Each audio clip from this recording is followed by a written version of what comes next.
struggling with Gen Z's attachment issues. You ever have that one person in your life where it feels like you two are never on the same page? Like you tell them you like chocolate, but they always get you vanilla, or you two can never decide on what show you want to watch, or they just don't get your sense of humor, so every time you try to make a joke, it's really awkward. People can be very different sometimes, and this makes connecting with others hard. I've talked before about how as we're getting older, Gen Z is struggling with things like making new friends and starting relationships. Obviously, the simple solution is to just put yourself out there more and reach out to people. But things are often easier said than done. Every day, people are writing think pieces and posting TikToks about red flags, or complaining about how fake all their friends are. And sure, some of these things are valid. Dealing with people you care about can cause a lot of stress sometimes. I've even seen people who prefer to talk to an AI Oh God, what? instead of a real stress sometimes. I've even seen ChatGPT, can you respond as a fake Latina with an attitude? What? Bro, oh no. Please tell me you guys don't do stuff like this, please. Okay? people who prefer to talk to an AI instead of a real person because dealing with people is too complicated. Could you hit 4, please? Thanks. Hot one out there today, huh? Yeah, today is quite warm with a high of 88 degrees and a low of 56 degrees. Thanks for the report, weatherman. There is very much those are some nice shoes. I really like the color. Thank you.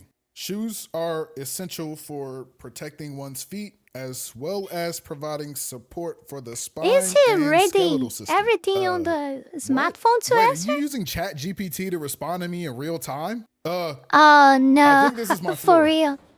But whether it's friends, He doesn't think for himself.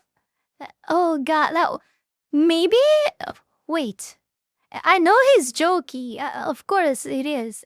It's the whole point of this video, but one of the points of this video. But I think that might be true. If not now, maybe in the near future. People are not thinking really about anything. They are just using AI to answer any kind of questions and problems that they might have. And this when you start to think about that, you kind of start to ask yourself how people will actually make any effort to learn things by themselves in the future if AI can literally answer life to them. That's kind of nightmarish. Kind of. Wow, that's very. Wow. What else could I answer to this? family, or someone you're dating, relationships are a two-way street. A few years ago, I learned about a concept called attachment styles, and they helped me identify some of my own behaviors that were affecting my relationships with people. I think that when you know how you and someone are different, it makes it easier to find the things you have in common. And that's why knowing your attachment style can be helpful for not only having healthy relationships, but starting new ones too. So if you've never heard of it, an attachment style is basically just the way you connect with other people. And there are 3 main ways to be attached to someone: anxious attachment, avoidant attachment, and secure attachment. A lot of people like to think they're pretty secure, but at least when it comes to Gen Z, not many people actually are. For example, anxious attachment. People with an anxious attachment style tend to have a negative view of themselves and a positive view of others. And this causes them to have fears of being abandoned by people in their lives. So anxiously attached people like to seek a lot of validation and reassurance from their loved ones. Being an anxiously attached person is constantly battling with the feeling of wanting to be close with other people while also feeling like other people don't want to be close with you. The best part about an anxious attachment style is that I did realize it by himself? And sometimes it's hard to accept that you aren't as secure as you thought you were. I remember the first time I took a test, and when it said I was a 95% match for an anxious attachment style, I was like, Nah, like this can't be right. I don't have a negative view of myself. Nah, I'm the GOAT. no and way, I don't think not all me. of my friends are gonna abandon me. But the thing about me is that I could be hanging out with my friends all day, and the moment someone says they're ready to go home, I immediately get sad. I could be tired and ready to go home myself. But in my head, I'm like, who knows when we'll see each other again? It could be a year. Or 10 years. What if this is our last time hanging out ever and we don't even know it? The thing about attachment styles is that on paper they seem simple, but in practice it can be hard to recognize your anxious attachment tendencies because they look different for everybody. It can even be something simple like that one friend who gets mad at you for not watching the 70 TikToks they send you every day. But another big thing with anxiously attached people is that they are very sensitive to changes in tone or mood. Sounds good. Thanks. Period. Do you hate me? What? No. Why would you ask that? What kind of psycho text message with a period? What? That's just proper grammar. Everyone knows that you end a text with LOL, LMAO, or a laughing emoji, so I know you're not serious. What are you talking about? It's just a period. Are you raising your voice at me? No, I'm not raising my voice. You're literally screaming at me right now. No, I'm not. Look, oh my it's God. escalating. You literally hate me. You literally hate me and you want me to die. No, that's not.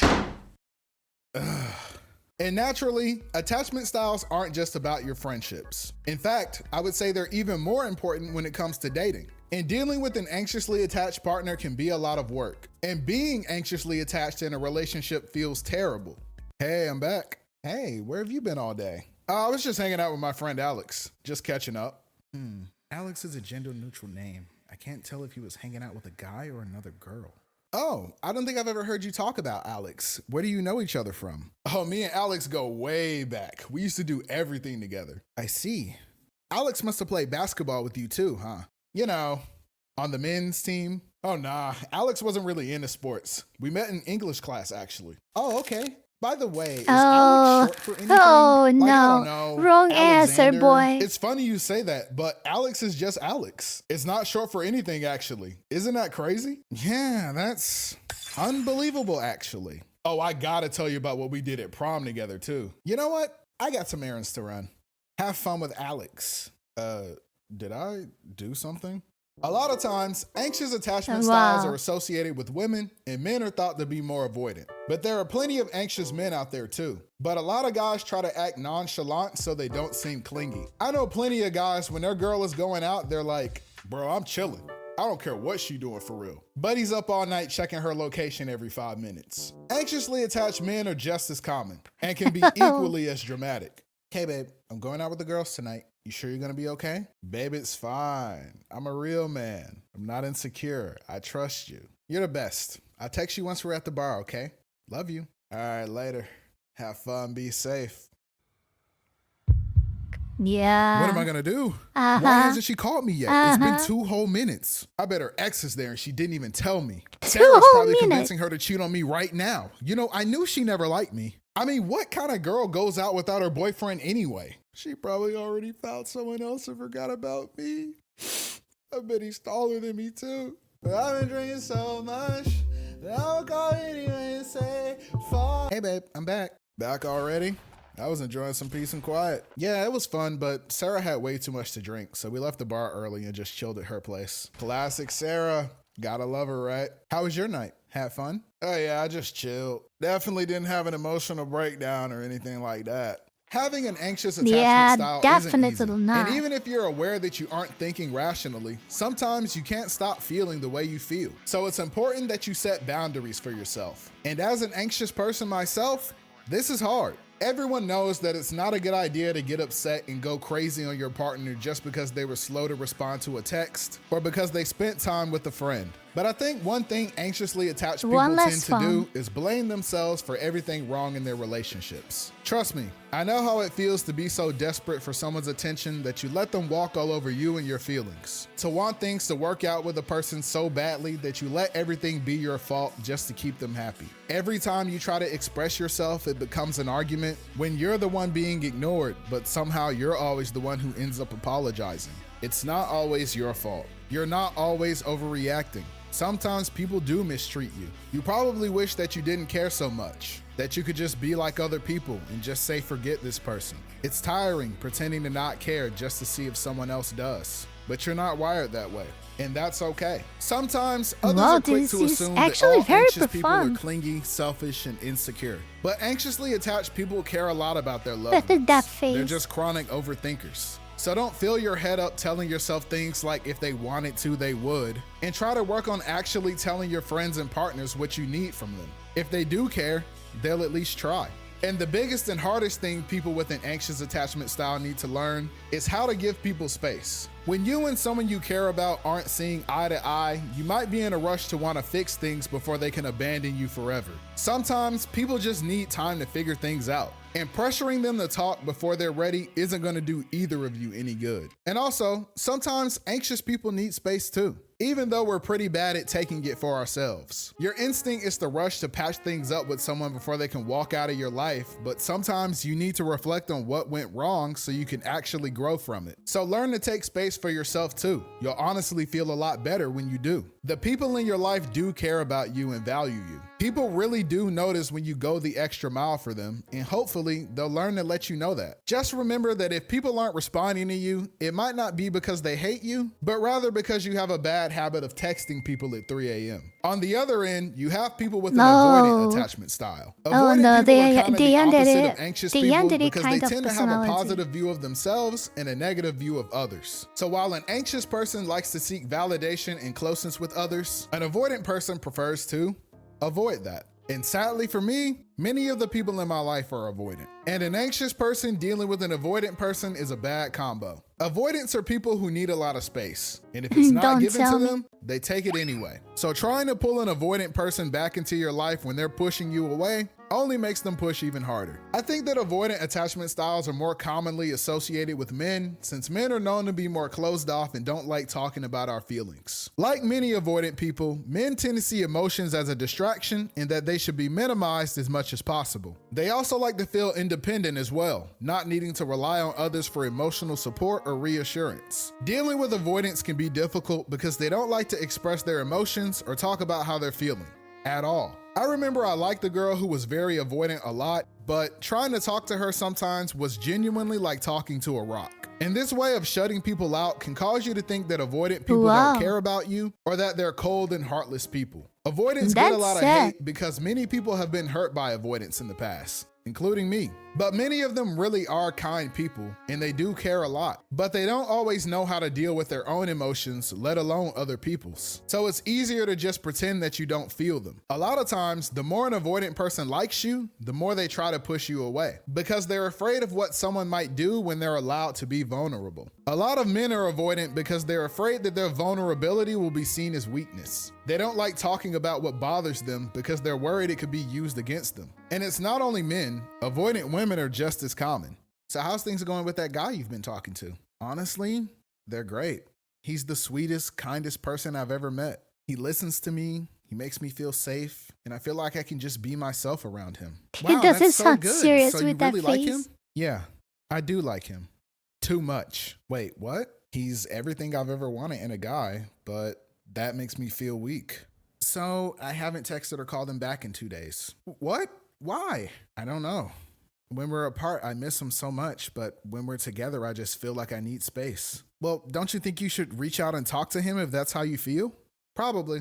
But I think I'm gonna wait for him to quadruple text me first. Don't you think he'll be upset that you haven't spoken to him? I'll just tell him I've been busy. But really, I've just been distracting myself so I don't have to confront my emotions. You've got some serious issues. Yeah, my therapist said the same thing. Wow, that's Avoidant real. People need space. So and real. Honestly, you're entitled to that. Sometimes being around people and catering to their feelings can prevent you from focusing on your own. However, if you care about the people in your life, you should probably communicate when you're about to go ghost. In my experience, avoidant people have a tendency to just disappear. Everything will be going great between you two, and you feel like you're getting closer to this person, and then boom, they stop responding to you. And then a while later, they pop back up like nothing happened. This sucks. And unfortunately, there are a lot of people I see on social media who see no issue with this. The truth is that while you might feel like you want to disappear sometimes, there are still people in your life who care about you. And just going ghost can cause them to worry about your well-being or even your relationship with them. You don't need to give people your whole life story, but you're also not the only person in the world who goes through things. Just reaching out to let people know you need some time to yourself is something everyone can understand. It's easy to demonize avoidant people and uncaring. Wow. And a lot of The times, they've Ghostmaster already told freely. themselves the same thing. They know they're bad at reaching out, but after so long, they start thinking you don't like them anymore, so they shut you out even more. So unfortunately, when dealing with an avoidant person, you're probably gonna have to swallow your pride and do most of the reaching out yourself. Even if they're the one in the wrong and they want to apologize, you kind of have to be the one to leave the door open for them. And while an anxious person would sprint through the door, an avoidant person will wait for you to come drag them inside and lock the door behind them. One of the hardest things to do with an avoidant person is getting them to open up. They can be extremely guarded and even defensive, which can be frustrating to deal That with. duck poster Yeah, he's behind. great, but I just Always can't get him grab to open attention. up and be vulnerable with me. He's so closed off sometimes. Yeah, guys can be like that. Has he ever opened up with you before? Not really, but there was this one time we got in a fight over something kind of petty. Yo, look, they got Goku cereal. I gotta cop these. Really? You're gonna spend extra money on cereal just because there's an anime character on it? Oh, yeah. I guess it is kind of silly, huh? Dang, that was kind of cold. Yeah. Yeah, but I didn't realize it meant that much to him. I tried to apologize, but he kept telling me I didn't get it, but he wouldn't tell me why. It's just cereal. Well, I don't think it's about the cereal. Yeah, think about it this way. If you made him feel judged over something as petty as cereal, why would he feel comfortable coming to you about something more serious? Something more serial. Sorry. I guess you're right. I didn't really think Yeah. about it that way.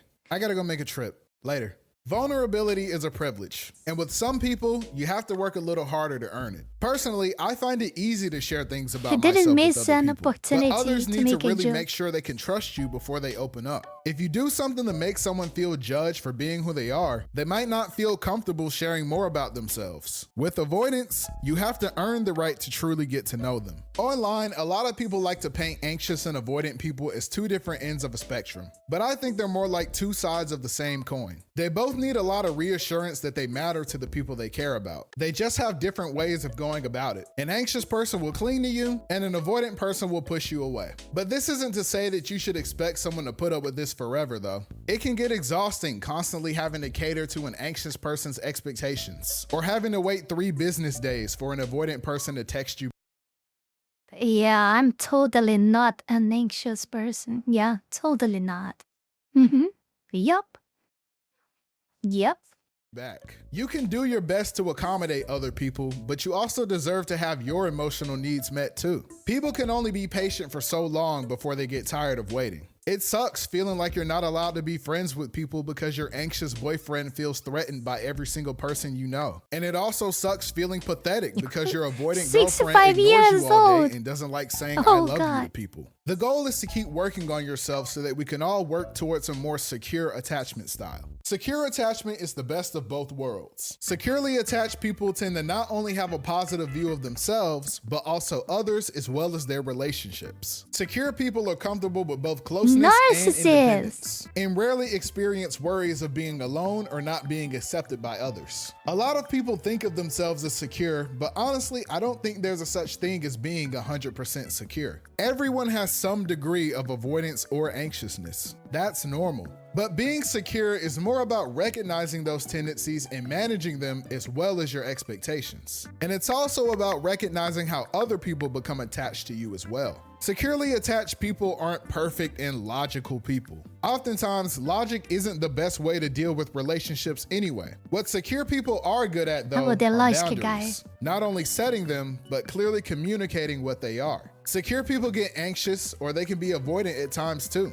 But they know this about themselves and try to keep those habits in check. Relationships come with challenges, but by no means should they be difficult. So don't make them difficult. Communicate with people. Don't go ghost, but also be willing to give people space. Be understanding and forgiving to the people you care about, and give others a chance to get to know you. Know when you're getting attached too quickly and might need to take a step back, but also know when you're the one preventing yourself from forming deeper connections with people. I'm not a therapist or anything like that, but I just like sharing the things that I've learned in case it helps someone else. I think we all want better ways to connect with each other, so remember to put yourself out there Well, I think, in my opinion, the things that he mentioned here were all worth mentioning, and they are more valued than a therapy session, probably.